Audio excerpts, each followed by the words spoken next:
शेतकरी मित्रांनो, तुमच्यासाठी अत्यंत महत्त्वाची आणि आनंदाची बातमी ती म्हणजे पीक विमा संदर्भात. जर तुम्ही पीक विमा अद्याप सुद्धा भरलेला नसेल तर आता उरले फक्त 10 दिवस, म्हणजे 10 ते 9 दिवस उरलेले आहेत. तुम्ही पीक विमा तुमचा भरून घ्या, कारण जेणेकरून तुम्हाला जो पुढचा लाभ आहे तो मिळणार नाही. जर तुम्ही पीक विमा आता भरलेलाच नसेल तर तुम्हाला पीक विम्याचा लाभ हा मिळणार नाही.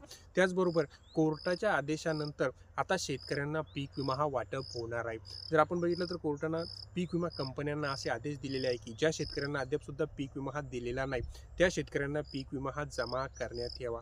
तर शेतकरी बांधवांनो, आपण आता ही सविस्तर माहिती A to Z one by one समजून घेऊया. त्यापूर्वी जर तुम्ही चॅनलवर नवीन आला असाल तर चॅनलला लाईक, शेअर आणि सबस्क्राईब करायला विसरू नका, जेणेकरून तुम्हाला अशी कोणतीही महत्त्वाची माहिती जर मिळवायची असेल तर आपल्या चॅनलवर सर्वात अगोदर आपण टाकत असतो. आता पहिला जो आपला विषय आहे तो म्हणजे पीक विमा.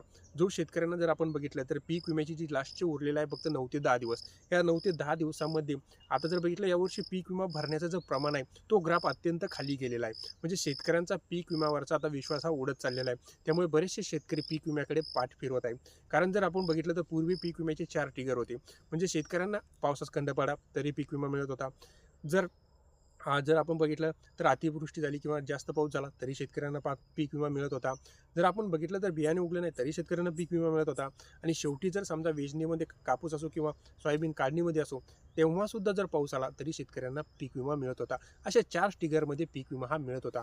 परंतु सरकारने केलेल्या बदलानंतर आता शेतकऱ्यांना फक्त एकाच ट्रिगरमध्ये म्हणजे कापणी प्रयोगावर आधारितच पीक विमा हा मिळू लागलेला आहे. त्यामुळे बरेचसे शेतकरी ह्या पीक विमा योजनेवरचे नाराज झालेले आहेत आणि त्यांनी डायरेक्ट पीक विमेकडे पाठ फिरवलेले आहे. म्हणजे जर आपण ॲव्हरेज बघितलं तर पूर्वी पीक विम्यामध्ये आतापर्यंत लगभग शेवट आला येऊस तर पीक विमा हा बरेचशा शेतकऱ्यांनी म्हणजे 60 ते 70% शेतकरी आतापर्यंत पीक विमा भरत होते.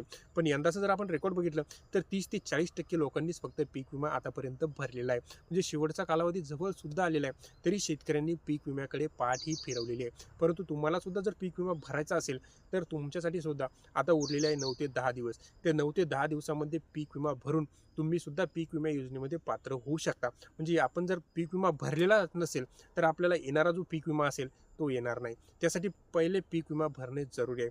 तर सर्व शेतकऱ्यांना अशी विनंती आहे की तुम्ही सुद्धा तुमचा पीक विमा भरून ठेवा. म्हणजे आपण सरकारकडे विनंती तर करू शकतो ना की आम्हाला पीक विमा हा मिळालेला पाहिजे, पण जर भरलाच नाही तर पीक विमा मिळू शकत नाही.